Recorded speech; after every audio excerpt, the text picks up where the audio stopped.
Hello friends, இன்றைக்கி நம்ம வரகரிசியில் தயிர் சாதம் எப்படி பண்ணுறதுன்னு பார்க்க போகிறோம்.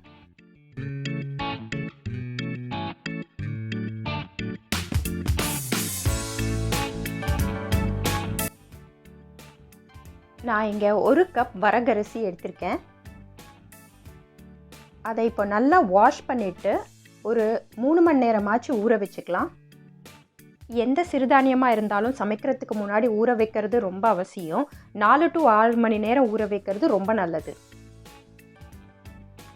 இப்போ நான் வரகரிசியை சமைக்கிறதுக்கு 4 கப் தண்ணி சேர்த்துக்கிறேன்.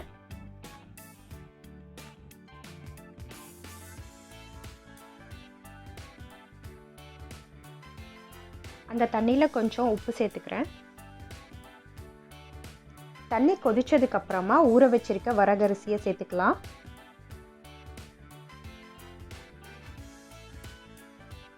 ஒரு மூடி போட்டு அந்த பாத்திரத்தை மூடி வரகரிசியை நல்லா வேக விடலாம். அப்பப்போ கொஞ்சம் கிளறி விட்டுக்கலாம். இதை தயிர் சாதம் மாதிரி பண்ண போகிறதுனால 1 கப் வரகரிசிக்கு நான் 4 கப் தண்ணி சேர்த்துருக்கேன்.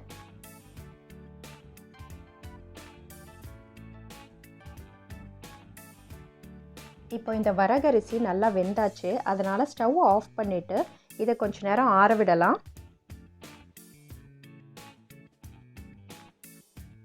இந்த சமயத்தில் நம்ம தயிர் சாதத்துக்கு தேவையான தாளிப்பு ரெடி பண்ணிக்கலாம். அதுக்கு கொஞ்சம் எண்ணெய் சேர்த்து கடுகு, கடலைப்பருப்பு, உளுத்தம்பருப்பு,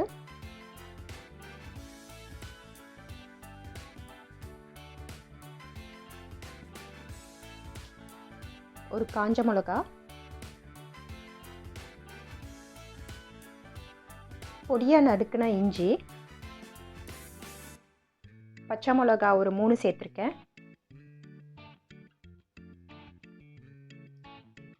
அப்புறம் கொஞ்சம் கருவேப்பிலை,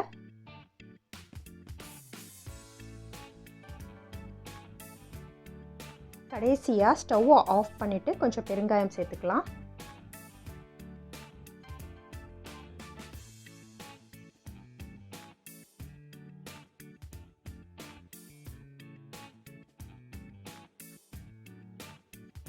இப்போது வரகரிசி நல்லா ஆறியாச்சு.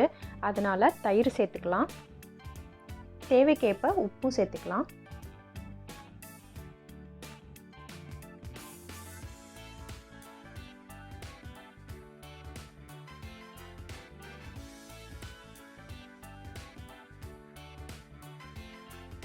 ரொம்ப கெட்டியான தயிராக இருந்தால் கொஞ்சம் தண்ணி சேர்த்து எல்லாத்தையும் ஒன்றா நல்லா மிக்ஸ் பண்ணிக்கலாம்.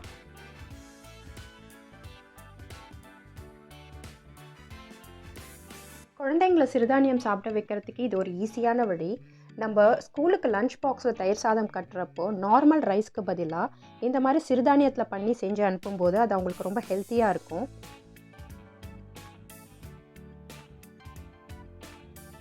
இப்போ நம்ம ரெடி பண்ணி வச்சுருக்க அந்த தாளிப்பையும் சேர்த்து மிக்ஸ் பண்ணிக்கலாம்.